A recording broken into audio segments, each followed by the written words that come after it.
Mabuhay kabayan at welcome to my channel, Kabayan Family. Sa channel na ito ay pag-uusapan natin kung magkano ang kinikita ng mga Filipino YouTubers sa Pilipinas at sa ibang panig ng mundo. But before that, kung bago ka lang sa channel na to, ay don't forget to hit the like button, comment down below for any suggestions, share this video at ang pinaka-importante ay to click the notification bell button para lagi kang updated sa latest videos. Ang featured Filipino YouTuber natin ngayon ay si Alyssa Valdez. Si Alyssa Valdez ay isa sa pinaka-sikat na atletang Pilipino sa larangan ng volleyball. Sumali siya sa YouTube noong November 12, 2017 at sa ngayon mga kabayan ay mayroon na siyang 17 video uploads, 198,000 subscribers, 3,662,443 video views, country is Philippines, channel type is people. So titingnan naman po natin mga kabayan ang social video ranking ni Alyssa Valdez kung saan siya ay nasa 1,136,173. Nasa 128,144 naman ang kanyang subscriber ranking. Nasa 1,031,943 naman po ang kanyang video views ranking. Country ranking niya po sa Philippines is nasa 1,247 at nasa 19,446 naman po ang kanyang people ranking. Tumako naman tayo mga kabayan sa subscribers for the last 30 days ni Alyssa Valdez kung saan makikita po natin na nagkaroon si Alyssa Valdez ng 11,000 new subscribers for the last 30 days. Bumaba po ito ng 31.3% kung ikumpara natin sa nakaraang 30 days. At kanyang total subscribers weekly naman po ay noong February 20, 2020 hanggang February 26, 2020, si Alyssa Valdez ay nagkaroon ng 0 subscribers habang noong August 3, 2020 hanggang August 9, 2020, si Alyssa Valdez ay nagkaroon ng 12,000 new subscribers. Ito pong 12,000 new subscribers mga kabayan ay ang kanyang pinakamaraming nakuhang subscribers sa kanyang YouTube history. At ang kanyang latest total subscribers weekly naman po ay ito nga pong February 22, 2021 hanggang February 28, 2021, si Alyssa Valdez ay nagkaroon ng 1,000 new subscribers.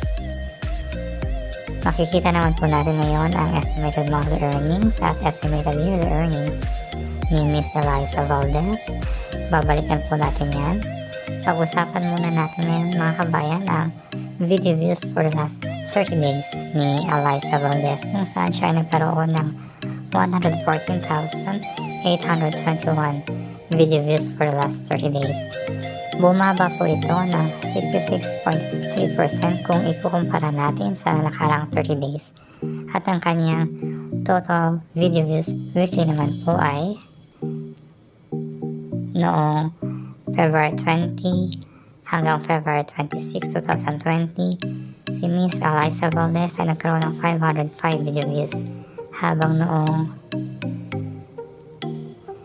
November 16, 2020 hanggang November 22, 2020, si Alyssa Valdez ay nagkaroon ng 388,600 video views. Ito pong 388,600 video views mga kabayan ay ang kanyang pinakamarami na kuhang video views sa kanyang YouTube history.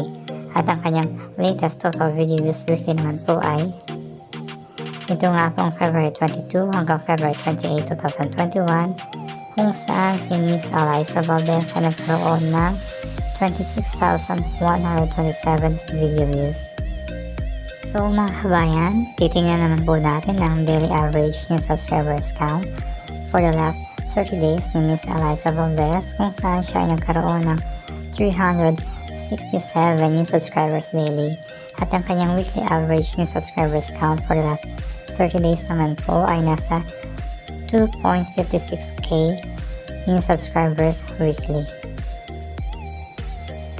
Mga kabayan, titingnan naman po natin ngayon ang estimated audience age and gender na mga nanonood sa mga videos ni Eliza Valdez.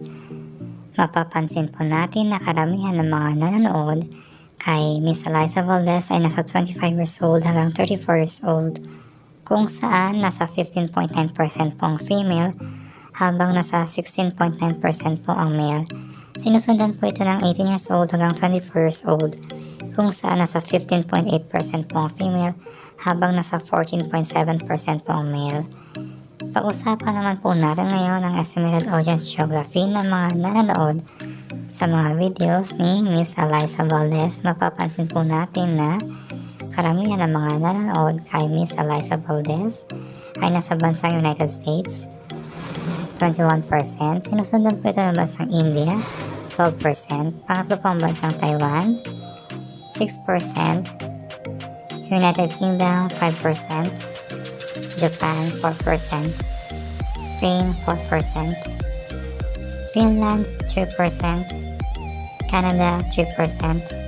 Croatia, 2%. At others po ay nasa 40%. Mga kabayan, titingnan naman po natin ang video ni Miss Eliza Valdez na mayroong pinakamaraming nakuwang video views. At ito nga po ay na-upload noong September 4, 2020. At ang pamagat ng video na to is Kifly, who is more likely to, plus food review. Nagkaroon po ito ng 544.4k views. 99.2% ang nakuwang ratings nito at nakapagtala po ito ng 759 comments.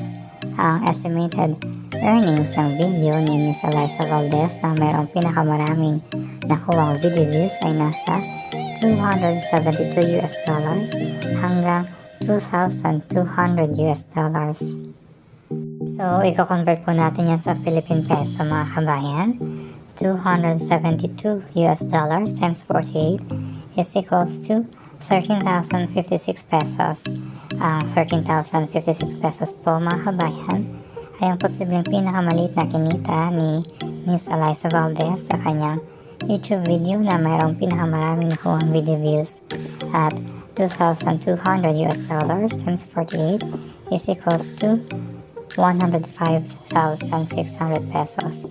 Ang 105,600 pesos po naman mga kabayan ay ang posibleng pinakamalaki na kinita ni Miss Eliza Valdez sa kanyang YouTube video na mayroong pinakamaraming nakuhang video views.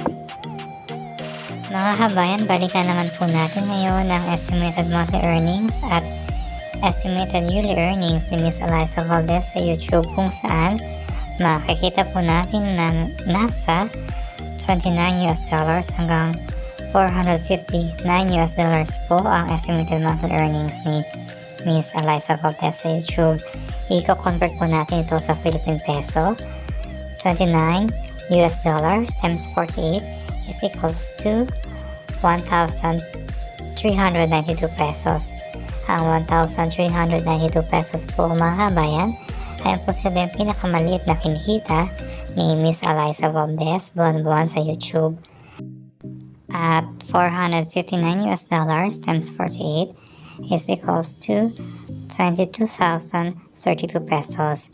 Ang 22,032 pesos po naman mga kabayan ay ang posibleng pinakamalaki na kinikita ni Miss Eliza Valdez buwan-buwan sa YouTube. So mga kabayan, ang estimated monthly earnings ni Miss Eliza Valdez sa YouTube in Philippine peso ay nasa 1,392 pesos hanggang 22,032 pesos. Pag-usapan naman po natin ngayon ang estimated yearly earnings ni Miss Eliza Valdez sa YouTube, kung saan makikita po natin na nasa $344 hanggang $5,500 po ang estimated yearly earnings ni Miss Eliza Valdez sa YouTube. I-convert po natin ito sa Philippine peso. $344 times 48 is equals to 16,512 pesos. Ang 16,512 pesos po mga kabayan ay ang posibleng pinakamaliit na kinikita o kikitain ni Miss Eliza Valdez taon-taon sa YouTube. At 5,500 US dollars times 48 is equals to 264,000 pesos. Ang 264,000 pesos po naman mga kabayan ay ang posibleng pinakamalaki na kinikita o kikitain ni Miss Eliza Valdez taon-taon sa YouTube.